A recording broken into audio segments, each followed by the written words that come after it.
Zenitsuagatsuma is one of the easiest characters in Demon Slayer to misunderstand because the surface version of him is so loud. He screams, he cries, he panics, he begs not to die. He obsesses over girls, he collapses under pressure so often that it becomes one of the series' main sources of comedy. But reducing Zenitsu to comic relief coward misses the deeper point of his character. Zenitsu is not funny because he's useless, he's funny because he says out loud what almost every Demon Slayer should be thinking. This job is horrifying, unfair, and absolutely insane. That's what makes him interesting. Most characters in Demon Slayer process fear through discipline, rage, duty, or trauma. Tanjiro turns pain into compassion. Inosuke turns insecurity into aggression. The Hashira turns suffering into mastery. Zenitsu is different because he does not hide the terror. He is the rare character who reacts to demons the way a normal human being probably would. He sees death coming and panics. He understands the scale of what he's facing and does not romanticize it. In that sense, Zenitsu may be the most emotionally honest member of the main trio. His cowardice is not lack of courage, it's excessive awareness. Zenitsu's supernatural hearing makes this even more important. The official site notes that he can identify sound made by people and demons, and this acute sense of hearing is one of his defining traits. This ability is not a combat tool, it's a psychological burden. Zenitsu does not merely see danger, he hears it before anyone else does. He hears shift in breathing, tension, footsteps, emotional states, and demonic presence. Imagine living in a horror story with your senses turned up too high. His fear is not irrational, his fear is often information overload. This reframes Zenitsu completely. He's not weak because he's afraid because he understands too much too quickly. Philosophically, Zenitsu represents the difference between bravery and fearlessness. Fearlessness is often treated as heroic, but true fearlessness can also be ignorance, numbness, or denial. Bravery requires fear. You cannot be brave unless something inside you wants to run. Zenitsu's entire arc is built on this truth. He's not the character who has no fear, he's the character who keeps moving despite being terrified, or more specifically, whose body moves when his conscious mind can no longer endure the terror. That sleep state combat is one of the most symbolic ideas in the series. When Zenitsu reaches maximum fear, he falls unconscious and enters a sharper, calmer battle state. Awake Zenitsu is trapped inside anxiety, sleeping Zenitsu is what remains when anxiety shuts off.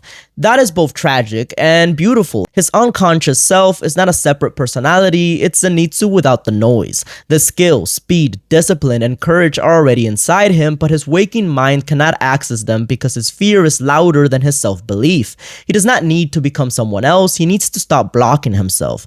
This connects directly to his training under Jigoro Kuwajima, the former Thunder Hashira. Thunder breathing itself is derived from one of the major breathing style branches, and Jigoro is one of the known cultivators of it. Zenitsu's tragedy is that he could only master the first form. Instead of learning all the forms like a more balanced thunder breathing student, he drilled one technique until it became almost supernatural, thunderclap and flash. And this is where Zenitsu becomes philosophically fascinating. Most shonen power systems reward expansion. Learn more techniques, gain more forms, add more variety. Zenitsu's power is the opposite. He becomes terrifying through reduction. He cannot do everything, so he perfects one thing until it becomes enough. That's not failure, it's mastery through limitation. Zenitsu's first form is the foundation of thunder breathing, and his entire fighting style is built around explosive acceleration from a low stance.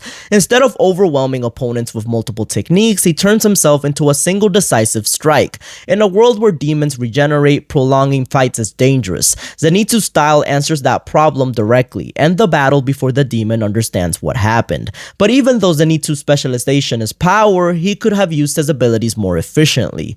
His biggest tactical issue is that he relies too much on the perfect straight line blitz. Thunderclap and flash is devastating when the path is open but predictable if the enemy understands the setup. A more optimized Zenitsu would build his entire strategy around creating the perfect line, not simply waiting for one. He could use terrain, sound misdirection, thrown objects, dust, broken floorboards, and ally positioning to force demons into the angle his form requires. Zenitsu should fight like a sniper, not a sprinter. His hearing could also be used far more aggressively. Since he can distinguish sounds from people and demons, Zenitsu should be one of the best reconnaissance fighters in the corps. He could detect ambushes, identify demon positions through walls, track emotional instability, and predict attacks through muscle and breathing sounds. Instead of only using his hearing reactively, he could use it as a battle map. Zenitsu Zenitsu should rarely be surprised. His ears should let him see the battlefield before anyone else can. That opens up another efficiency upgrade, Zenitsu as a support scout. He's often treated like a panic-prone fighter who becomes useful only when unconscious, but strategically he could guide entire squads through enemy territory.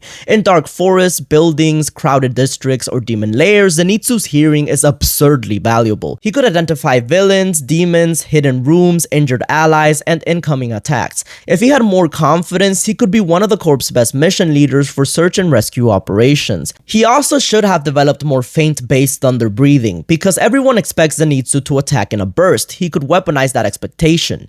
A partial step forward could force a demon to dodge early. A false draw could bait a counterattack. A sudden silence could create panic. If Zenitsu learned to manipulate rhythm, sound, breathing, foot pressure, he could make opponents react to attacks that never come. For a character built around sound, this would be perfect. His later creation of his own technique, the seventh form, is one of the clearest signs of his hidden genius. Zenitsu is not simply repeating what Jigoro taught him, he eventually creates something personal, proving that his one form limitation was not the end of his growth. Zenitsu stands out because he creates an original thunder breathing form and defeats an upper ranked demon by himself, feats associated with extremely high level demon slayers. The point is clear, Zenitsu's ceiling was never low, his self-image was. This is why Kaigaku matters so much as Zenitsu's foil. Kaigaku could use the form Zenitsu could not, but he lacked the heart Zenitsu had. Zenitsu had only one form, but he honored it. Kaigaku had more variety, but less integrity. Their contrast is not just talent versus talent, it's gratitude versus entitlement. Zenitsu believed he was worthless even while training obsessively.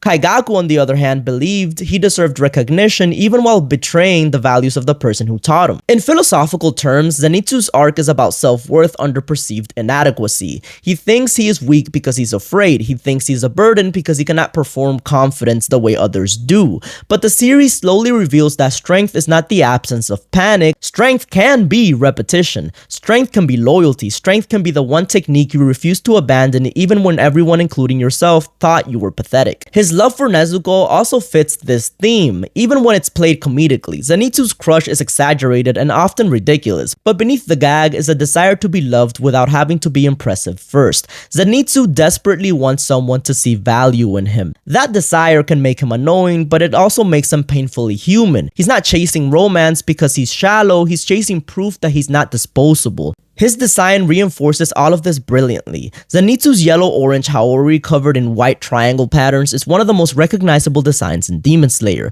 Visually, it screams lightning before he even draws his sword. The color palette connects directly to thunder breathing, but it also contrasts with his personality. He wears the colors of brightness, speed, and explosive power, yet his everyday behavior is anxious and self-defeating.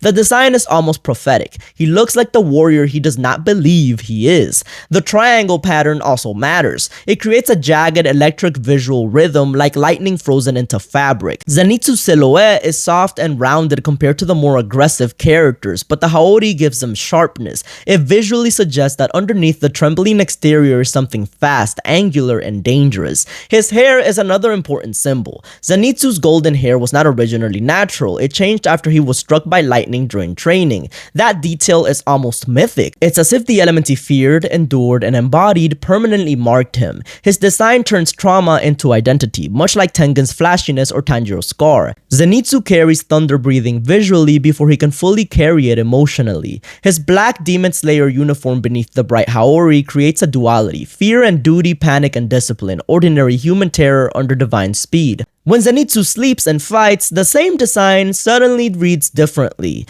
The cowardly boy becomes a lightning blade. Nothing about his body changes, only our interpretation does. That's the point. The hero was already there. What if Zenitsu had mastered all thunder-breathing forms? He would obviously become more versatile, but he might actually lose some thematic power. Zenitsu's greatness comes from imperfect mastery. If he could do everything, he would become just another talented swordsman. Because he can only do one thing, his success becomes more meaningful. He proves that limitation can become identity rather than prison.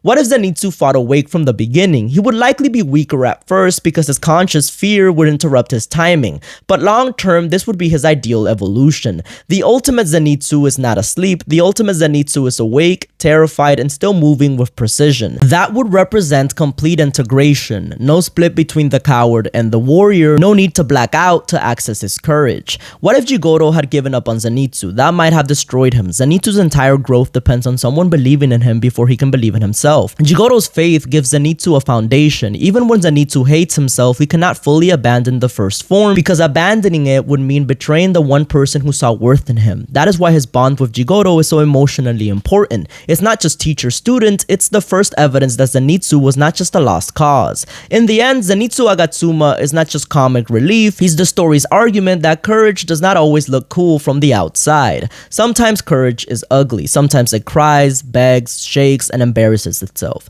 Sometimes it needs time. Sometimes it can only act when the conscious mind gets out of the way. Zenitsu's greatest power is not thunderclap and flash, it's the fact that despite believing he's weak, despite hearing danger more clearly than anyone, despite being terrified of death, he still keeps ending up exactly where he needs to be.